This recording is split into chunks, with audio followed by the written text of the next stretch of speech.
Detective Sharman के साथ मैं बहुत से मर्डर केसेस पे काम कर चुका हूं, लेकिन बिंदियों वाला पट्टा शायद उन सब में से सबसे ज्यादा अजीब, खौफनाक एवं भयानक किस्सा रहा है।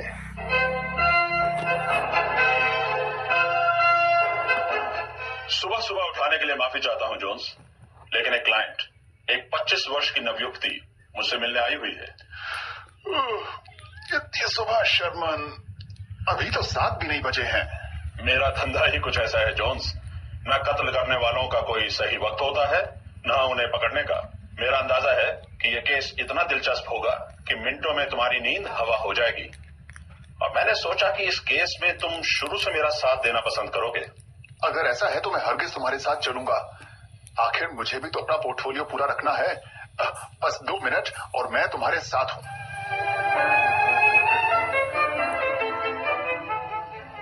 गुड मॉर्निंग मैडम, मेरा नाम शर्मन है और ये है मेरे दोस्त डॉक्टर विलियम जोन्स।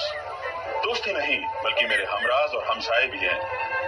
आप इनके सामने बेझिझक बात कर सकती हैं। मैं आपके लिए कप चाय मंगवाता हूं।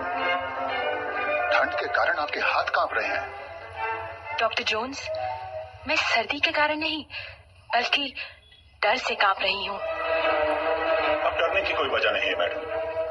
आप डिटेक्टिव शर्मन के पास आई हैं तो अपने डर को खुला दीजिए। तो आप 6:40 की मेल ट्रेन से आई हैं। तो आप मुझे जानते हैं? जी नहीं, मैं आपसे पहली बार मिल रहा हूँ, लेकिन आपकी घड़ी के स्ट्रैप के नीचे आपकी गाड़ी का रिटर्न टिकट देख सकता हूँ। यही नहीं, आपकी दाईं कलाई भी एक दास्तान कह रही है। इन पर छपे सख्त उंगलियों के लाल निशान। लगता है आप पर किसी ने कुछ दबाव डालने की कोशिश की है, लेकिन मैं उसके बारे में अभी कुछ नहीं पूछूंगा। जाहिर है आप भयभीत और परेशान हैं, तभी आपने सुबह सुबह खरीदा हुआ बिस्कुट का पैकेट जो आपके हैंडबैग में से नजर आ रहा है, उसे खोलकर खाने की हिम्मत भी नहीं की है। जी हाँ, मैं बहुत परेशान हूँ और मेरा शरीर ही नहीं दिल भी डर से कांप रहा है। इसलिए मुझे सुबह सुबह पहली गाड़ी से ही आना पड़ा। शर्मन साहब, मुझे आपकी मदद की सख्त जरूरत है। आप मुझे इस मुसीबत से बचा लेंगे ना? आप बेफिक्र रहिए मैडम, अगर मैं आपको इस रोष से मुक्ति नहीं दिला पाया तो मैं खुद अपनी नजरों में गिर जाऊंगा। कहिए, वो क्या डर है जो आपको यहाँ खींच लाया है? मुझे खुद समझ नहीं आता कि मेरी परेशानी की जड़ क्या है, लेकिन मैंने सुना है कि आपकी नजरें इंसान के दिलो दिमाग की तह तक पहुंच जाती हैं और उनमें छुपे शैतान इरादों का पर्दाफाश कर देती हैं। कोशिश तो यही रहती है मेरी। मेरा नाम मीता कंवर है। मैं यहाँ से 50 मील दूर एक छोटे से शहर चिराग नगर में रहती हूँ। शायद आपने रौनक नाम के एक फार्म हाउस के बारे में सुना होगा। वही मेरा घर है, बल्कि ये कहिए कि मेरे अंकल डॉक्टर घोषाल का घर है। मैं डॉक्टर घोषाल को अंकल बुलाती हूँ, लेकिन असल में वो अंकल नहीं, मेरी माँ के दूसरे पति हैं। बचपन में ही मेरे डैडी की मृत्यु हो गई और माँ ने कुछ साल बाद दूसरी शादी कर ली। डॉक्टर घोषाल उससे पहले कलकत्ता में प्रैक्टिस करते थे। कुछ अपने भड़कीले स्वभाव के कारण और कुछ प्रैक्टिस न चलने के कारण वो बहुत ही रूखे मिजाज के हो गए थे। एक दोस्त के साथ झगड़े में उन्होंने उस आदमी की हड्डी पसलियां तोड़ डाली और जब उन पर मुकदमा किया गया तो वो प्रैक्टिस बंद करके वापस चिराग नगर आ गए। लेकिन उनका स्वभाव हमेशा के लिए बिगड़ गया था। मुझे और मेरी बड़ी बहन नीता को कभी इस बात का गम नहीं हुआ कि हमारी माँ ने डॉक्टर घोषाल जैसे व्यक्ति से शादी क्यों की। हमने सोचा कि माँ की खुशी में ही हमारी खुशी है, इसलिए जैसे तैसे हम दोनों ने मुस्कुराकर उनका साथ दिया। बदकिस्मती से कुछ साल पहले एक रोड एक्सीडेंट में माँ की मृत्यु हो गई। नीता और मैं अब अकेली रह गई थी, हमारे अंकल डॉक्टर घोषाल के साथ। लेकिन माँ ने हमारे भविष्य का पहले ही सोच रखा था। वो अपना सारा पैसा डॉक्टर घोषाल के पास छोड़ तो गई थी, लेकिन एक शर्त पर, वो ये कि मुझे और नीता को हमारी शादी के बाद एक बड़ी रकम सालाना किश्तों में मिलती रहे, ताकि हम जहाँ भी हो आत्मनिर्भर होकर जी सके। खैर, जिंदगी चलती रही और हमारे कुछ साल बिना किसी अप्रिय घटना के बीते। लेकिन धीरे धीरे अंकल के बर्ताव में एक परिवर्तन आने लगा। उनके जीवन की निराशा गुस्से में बदलने लगी और वो बात बात पर हर किसी से झगड़ा मोल लेने लगे। पिछले हफ्ते तो उन्होंने मालिक को बुरी तरह जख्मी करके मार भगाया। अंकल के अब कोई दोस्त नहीं है सिवाय कुछ गाने बजाने वालों के। ये लोग कभी कभी आकर अंकल का मनोरंजन करते हैं। जब भी आते हैं 2-4 रातें वहीं गुजारते हैं। उनकी खास पहचान है कि वो माथे पर एक पीले रंग का काली बिंदियों वाला पट्टा यानी हेडबैंड बांधे होते हैं। डॉक्टर घोषाल की जंगली जानवरों में भी दिलचस्पी है और ये गवैये लोग उन्हें तरह तरह के जानवर तोहफे के रूप में देते रहते हैं, जैसे एक चीते का बच्चा और एक बबून। ये फार्म हाउस में खुला घूमते रहते हैं और हमें ही नहीं बल्कि गांव वालों को भी इनसे डर लगता है। मेरी बहन की और मेरी जिंदगी परेशान हो गई थी। जब नीता की मौत हुई तो वो केवल 30 बरस की थी, लेकिन उसके बाल सफेद हो चले थे और माथे पर शिकन की दरारें पड़ चुकी थी। तो आपकी बहन की मृत्यु हो चुकी है? जी हाँ, 2 साल पहले वो मुझे छोड़कर चली गई। असल में शर्मन साहब, मैं इसी बारे में आपसे मिलने आई हूँ। जी, आगे कहिए। हमारा कहीं ज्यादा आना जाना नहीं था, लेकिन कभी कभार हम शहर में अपनी आंटी से मिलने आया करते थे। इस तरह 1 आध दिन के लिए हम फार्म हाउस की बेजान जिंदगी से बाहर निकल पाते थे। हमारी आंटी एक रिटायर्ड लेक्चरर है, इसलिए उनके घर पर अक्सर उनके पुराने स्टूडेंट्स आते जाते रहते हैं। ऐसे ही एक मौके पर नीता की मुलाकात एक नवयुवक से हुई। उनकी दोस्ती बढ़ी और दोनों ने शादी करने का फैसला किया। बहुत अरसे के बाद नीता और मेरी जिंदगी में खुशी का मौका आया। मैं न कहती थी दीदी कि बुरे दिन हमेशा नहीं रहते। देखो कितना अच्छा लड़का लिखा था तुम्हारी किस्मत में और कितना प्यार करता है तुम्हें। हाँ, sometimes there's God so quickly। अब अपने राजकुमार के साथ खुशी खुशी जिंदगी बिताना। मीता, मुझे तेरी फिक्र होती है। तू भी कोई चुन लेना अपने लिए और निकल इस नर्क से। चुन लूंगी दीदी, पहले तुम्हें तो विदा कर लूं। अंकल सो गए हैं क्या? नहीं, उनके सिगार की स्मेल अभी तक आ रही है। अच्छा, बहुत देर हो गई तो सोते हैं। बाय द वे मीता, कभी रात को तूने किसी के सीटी बजाने की आवाज सुनी है? नहीं तो, क्योंकि पिछली कई रातों से मैंने एक हल्के से सीटी की आवाज सुनी है। हो सकता है कि साथ वाले अंकल के कमरे से आई हो या फिर बाहर गार्डन से। उन गाने बजाने वालों में से कोई होगा। खैर, कोई बात नहीं। चल यार, मैं अपने कमरे में जाती हूँ। Good night. गुड नाइट दीदी।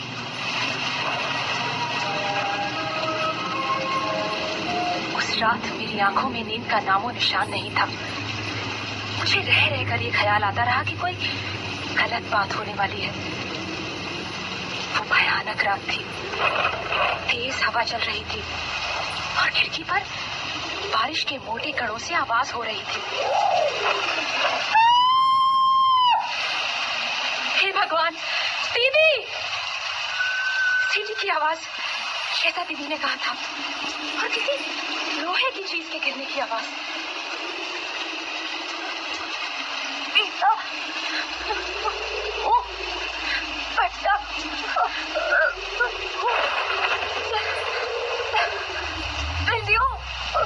वाला पट्टा था क्या?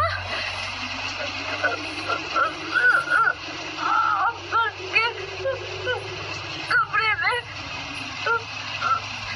क्या हुआ बेटी? कुछ ही मिनटों में दीदी ने प्राण छोड़ दिए। वो सीटी की आवाज और लोहा गिरने की, आपको यकीन है कि आपने वो आवाजें सुनी? जहां तक मुझे याद है, मुझे लगता है मैंने वो आवाजें सुनी, लेकिन बारिश की आवाज और डर के कारण हो सकता है मैं गलत हूँ। पुलिस की तहकीकात हुई? जी हाँ, लेकिन वो मौत का कारण पता नहीं लगा सके। दीदी के कमरे की खिड़की अंदर से बंद थी। वो अपना दरवाजा भी लॉक करके सोती थी, क्योंकि हमें अंकल के चीते और बबून से डर लगता था। मुझे यकीन है कि वो कमरे में अकेली थी। उसके जिस्म पर हिंसा के भी कोई निशान नहीं थे। कहीं जहर तो नहीं? डॉक्टरों को ऐसा कोई प्रमाण नहीं मिला। तो आपको अपनी बहन की मौत की क्या वजह लगती है? सिर्फ डर और सदमा, लेकिन किस वजह से ये मैं नहीं कह सकती। वो गाने बजाने वाले लोग उन दिनों वहीं थे? जी हाँ, वो अक्सर वहीं रहते हैं। आपकी दीदी ने मरते वक्त कहा वो बिंदियों वाला पट्टा, इसका क्या मतलब हो सकता है? मालूम नहीं, हो सकता है वो हेडबैंड या पट्टा जो गाने बजाने वाले लोग माथे पर पहनते थे, पीले रंग का, काली बिंदियों वाला। आगे कहिए। दीदी की मौत के बाद मैं अकेली हो गई। ये 2 साल बहुत मुश्किल बीते हैं, लेकिन 2 महीने पहले एक खुशी की लहर मेरी जिंदगी में भी आई। नरेश के रूप में उसने मुझसे शादी के लिए कहा और मैंने उसे अंकल से मिलवाया। अंकल, ये नरेश है। हम जल्द ही शादी करना चाहते हैं। Good good, my best wishes. Thank you uncle.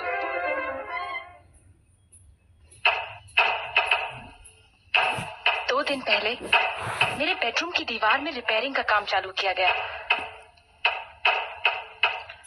आज रात से तुम्हें नीता के कमरे में सोना होगा। अब मुझे उस कमरे में सोना पड़ रहा था जिसमें दीदी की मौत हुई थी, और उसी के बिस्तर में। कल रात मैं सोने की कोशिश कर रही थी तो वही सीटी की आवाज। मैं डरकर उठ बैठी। टॉर्च जलाकर मैंने देखना चाहा, लेकिन मुझे कुछ दिखाई नहीं दिया। रात भर मैं सो न सकी और सुबह सुबह की ट्रेन लेकर मैं आप तक पहुंच गई हूँ। अब आप ही मेरी मदद कर सकते हैं शर्मन साहब। आपने अच्छा किया जो यहाँ चली आई, लेकिन क्या आपने मुझे सब कुछ बताया है? क्या आप कुछ छुपा तो नहीं रही है? नहीं तो। मेरे ख्याल से आप अपने अंकल की हरकतें छुपा रही हैं। क्या मतलब? आपकी कलाई पर यह निशान, 4 उंगलियां और 1 अंगूठा, आपके अंकल के नहीं तो और किसके हैं? वो बहुत कठोर इंसान है। उन्हें खुद अपनी ताकत का अंदाजा नहीं। ये बहुत गंभीर मामला है। क्या हम आपके अंकल को बिना बताए आपका कमरा देख सकते हैं? उनका आज शहर आने का प्लान था। अगर आप आज ही आए तो किसी को पता नहीं चलेगा। गुड। जोन्स, तुम्हें कुछ और काम तो नहीं? नहीं, मैं तुम्हारे साथ हूँ। मैं 9 बजे की गाड़ी से वापस जाती हूँ, ताकि आप जब आए तो मैं वहीं हूँ। शर्मन साहब, आपको सब कुछ बताकर मुझे बहुत तसल्ली हुई है। सिर्फ एक सवाल और, आपने अपनी माँ की वसीयत देखी? जी हाँ, वो करीब 40 लाख रुपया मेरे अंकल के पास छोड़ गई थी, जिसमें से केवल 5 लाख अंकल के लिए था। बाकी दीदी और मेरी शादी के बाद हमें सालाना किस्तों में मिलना था। ठीक है मिस नीता, हम आपको 2 बजे वहां मिलते हैं। Good bye. Good bye Sherman साहब। जोन्स, क्या सोचते हो? बहुत खतरनाक खेल है। खतरनाक? सही कहा तुमने। रात को सीटी बजने की आवाज, बिंदियों वाला पट्टा पहने गाने बजाने वाले लोग, डॉक्टर के दोस्तों में चीते का बच्चा और बबून, और अपनी भतीजियों की शादी रोकने का जबरदस्त कारण। डॉक्टर घोषाल अच्छा आदमी नहीं लगता शर्मन। बिल्कुल। नीता ने मरने से पहले जो आखिरी शब्द कहे, बिंदियों वाला पट्टा, इसका क्या मतलब हो सकता है? मालूम नहीं। अगर दरवाजा और खिड़की अंदर से बंद थे तो वो मौत के वक्त कमरे में अकेली ही थी। लेकिन वो लोहा गिरने की आवाज, हो सकता है लोहे की सलाख गिरने की आवाज हो, जिससे मेरा शक खिड़की की तरफ जाता है। उन गाने बजाने वालों का हाथ तो नहीं? माथे पर बिंदियों वाला पट्टा पहनते थे। कहना मुश्किल है जोन्स। इसीलिए हम आज डॉक्टर घोषाल के फार्म हाउस पर जा रहे हैं। आप में से शर्मन कौन है? कहिए, मैं आपको किस गम से मुक्ति दिला सकता हूँ? मेरा नाम डॉक्टर घोषाल है। मैं अपनी भतीजी मीता के पीछे पीछे यहाँ आया हूँ। उसने आपसे मेरे खिलाफ क्या कहा? डॉक्टर साहब, मेरा पेशा ऐसा है कि सवाल मैं करता हूँ और जवाब सामने वाले देते हैं। मेरे साथ पहेलियों मत खेलो शर्मन। मैं बहुत खतरनाक इंसान हूँ। खतरों से खेलते इतना वक्त बीत गया कि खतरे मुझे देखकर ही डर से भाग जाते हैं। मेरे बात का जवाब दो, नहीं तो शर्मन, जरा बच के। मेरे मामलों में दखल मत दो। जाते जाते दरवाजा बंद कर दीजिएगा। बहुत प्यारा बर्ताव है हमारे दोस्त का। कमाल है शर्मन, ऐसा जानवरों जैसा बर्ताव तो मैंने आज तक कभी नहीं देखा। हमें इसकी तह तक पहुंचना होगा जोन्स। अब जब डॉक्टर घोषाल को पता चल ही गया है कि मीता हम तक पहुंच चुकी है, तो उसकी जान को और भी खतरा है। तो प्लान क्या है? पहले तो नाश्ता करते हैं और उसके बाद चिराग नगर की ओर रवाना। तुम भी अपना रिवॉल्वर ले लो जोन्स। जो आदमी हाथ से शीशे को तोड़ सकता है वो ना जाने क्या करने के काबिल हो।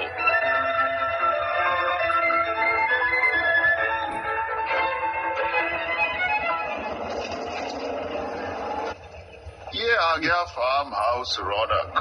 जीप आगे पार्क करके वापस आते हैं। मीता जी पे हमारा इंतजार कर रही है। गुड आफ्टरनून मिस मीता। 2 बजे मिलने का वादा था और 2 बजे हम हाजिर। बहुत अच्छा किया।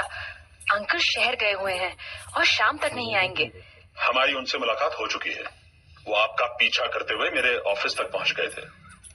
हे भगवान, क्या मैं उनके चंगुल से कभी बच नहीं सकती? वो आएंगे तो मुझ पर बरस पड़ेंगे। आप फिक्र मत कीजिए मिस मीता।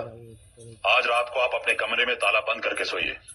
अगर आपके अंकल खतरनाक साबित होते हैं तो हम आपको यहाँ से ले जाएंगे। अब हमें अपना वक्त अच्छी तरह इस्तेमाल करना चाहिए। चलिए, हमें फौरन वो तीनों कमरे दिखाइए। जी हाँ, आइए। जैसा मैंने आपसे कहा था, ये तीनों कमरे एक लाइन में एक दूसरे से जुड़े हुए हैं। सबसे बाईं तरफ का कमरा मेरे अंकल का है, बीच वाला कमरा मीता का था और दाएं कोने में मेरा। लेकिन अब मुझे बीच वाले कमरे में सोना पड़ रहा है।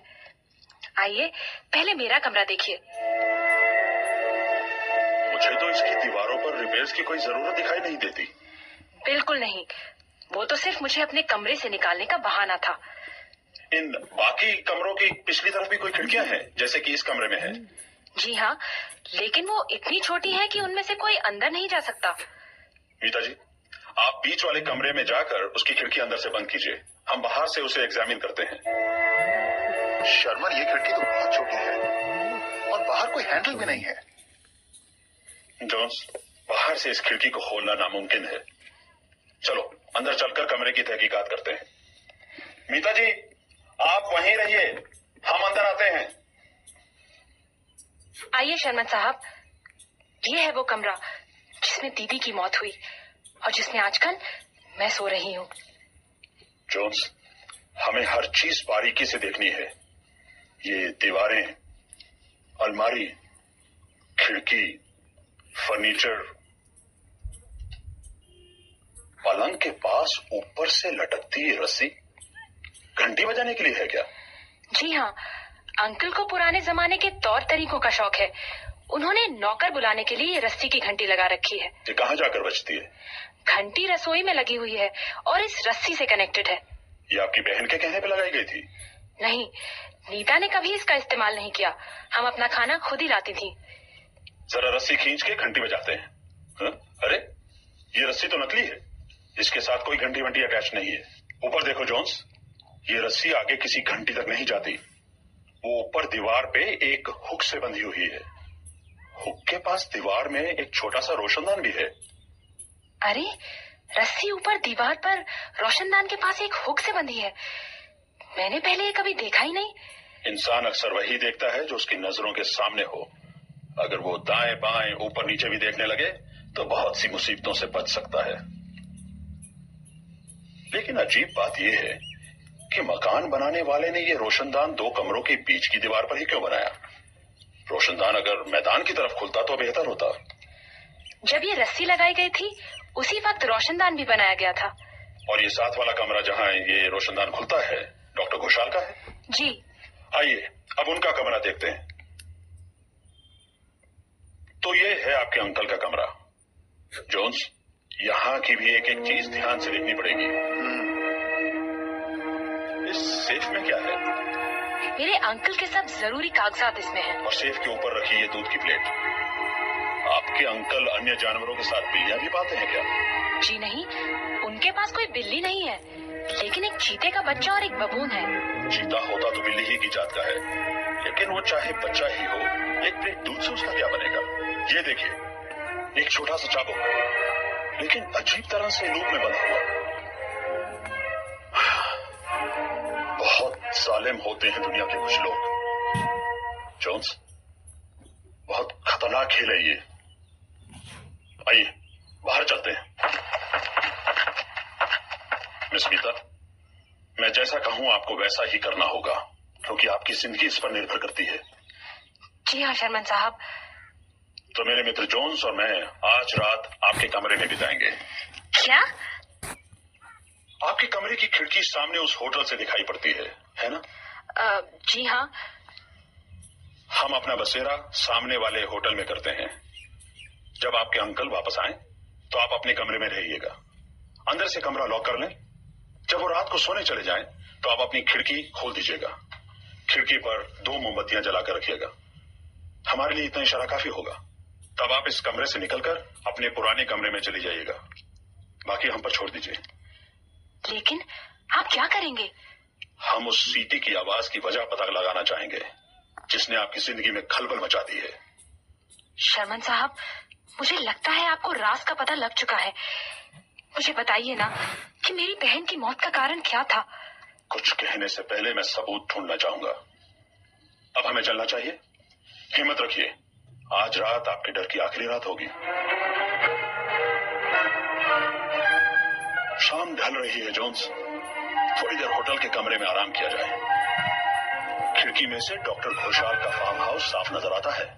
शर्मन, वो देखो, डॉक्टर घोषाल की जीप की हेडलाइट गेट से अंदर जाती हुई।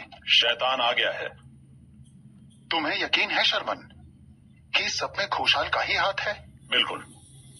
शायद मुझे आज रात अकेले ही जाना चाहिए।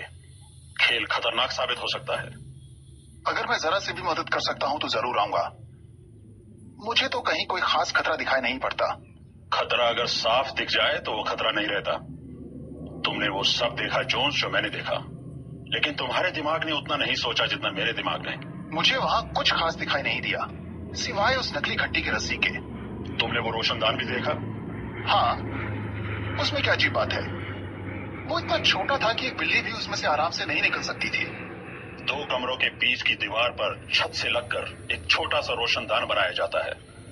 उसके समीप एक रस्सी टांगी जाती है और एक लड़की जो नीचे पलंग पर सोती है मर जाती है। कुछ अजीब नहीं लगता? मुझे इनका आपस में कोई कनेक्शन नहीं लगता। पलंग के चारों पांव कीलों के द्वारा फर्श पर जड़े हुए थे। आज तक ऐसा कहीं देखा है? नहीं। पलंग के पांवों में कील गाड़ी गई ताकि वो हमेशा उसी जगह पर रहे, रोशनदान के नीचे और रस्सी के साथ। तुम्हारा मतलब, ओ गॉड, तुम्हारा मतलब शर्मन कि अगर हम एक दिन भी देर से आते तो एक और जघन्य अपराध हो चुका होता। जब एक डॉक्टर का दिमाग फिर जाता है तो बहुत ही नीच कातिल का रूप अख्तियार कर लेता है। आज रात हमें काफी खौफनाक वारदातें देखने को मिलेंगी। तब तक आओ दिमाग को कहीं और लगाएं और अपना डिनर भी कर लें। अब मीता के सिग्नल का इंतजार। हो रही बीच वाली खिड़की में मोमबत्तियों की रोशनी।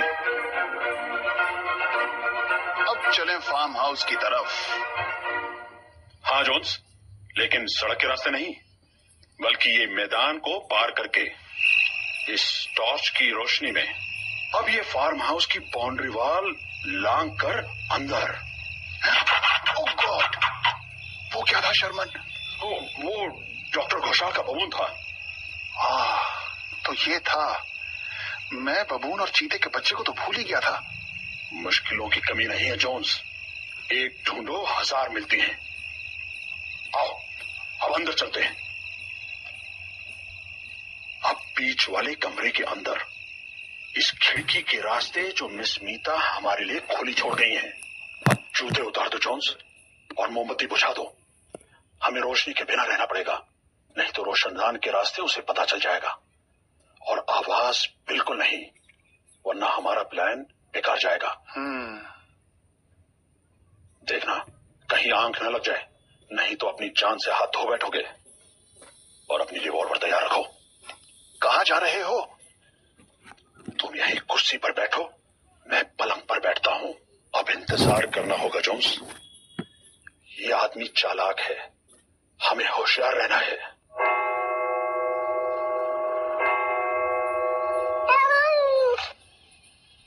बिल्ली जैसी चीख, डॉक्टर घोषाल का चीते का बच्चा होगा। ऊपर रोशनदान में साथ वाले कमरे से रोशनी आ रही है। डॉक्टर घोषाल ने कमरे की लाइट ऑन कर दी है। कुछ ही देर में जोन्स, डॉक्टर जाग गया है। ये क्या आवाज है? मेरी गेंद पकड़ो जल्दी जोन्स, जल्दी। देखते हो जोन्स? नहीं, और रोशनी कम है, मुझे कुछ दिखाई नहीं दे रहा शर्मन। ये क्या है शर्मन, ये चीख कैसी? इसका मतलब खेल खत्म जोन्स। अपनी रिवॉल्वर बाहर निकालो और मेरे पीछे आओ, डॉक्टर घोषाल के कमरे में।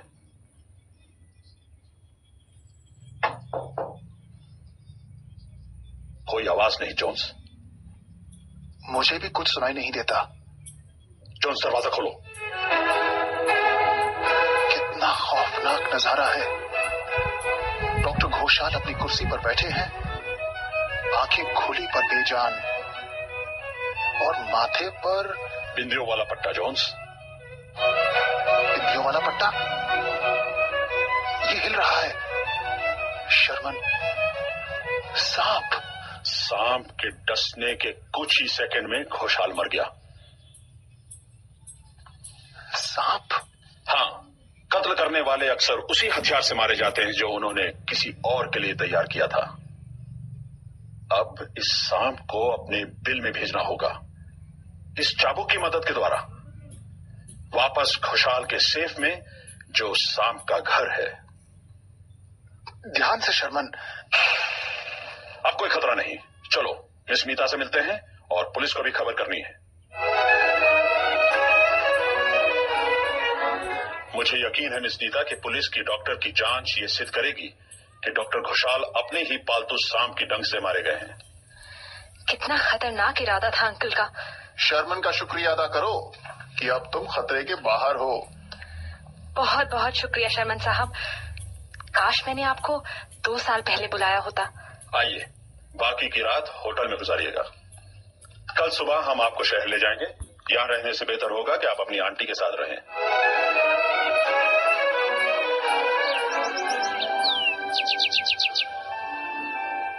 शर्मन, अब केस का पोस्टमार्टम हो जाए। हाँ जोन्स, सबसे पहली बात, बिना पूरी जानकारी हासिल किए किसी केस पर दिमाग लड़ाना उचित नहीं। गाने बजाने वाले लोगों का घर में होना और उनका माथे पर बिंदियों वाला पट्टा पहनना, इन बातों ने मुझे शुरू में बहका दिया था। लेकिन कमरे की तहकीकात के बाद यह साफ हो गया कि जो भी खतरा था वो दरवाजे या खिड़की के रास्ते नहीं आ सकता। फर्श पर कीलों द्वारा जड़ा पलंग, नकली रस्सी और रोशनदान के कारण मुझे लगा कि वो रस्सी रोशनदान से निकलती हुई किसी चीज का पलंग तक पहुंचने के लिए एक माध्यम है।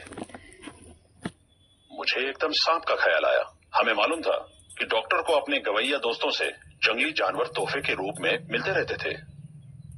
हो सकता है एक सांप भी मिला हो।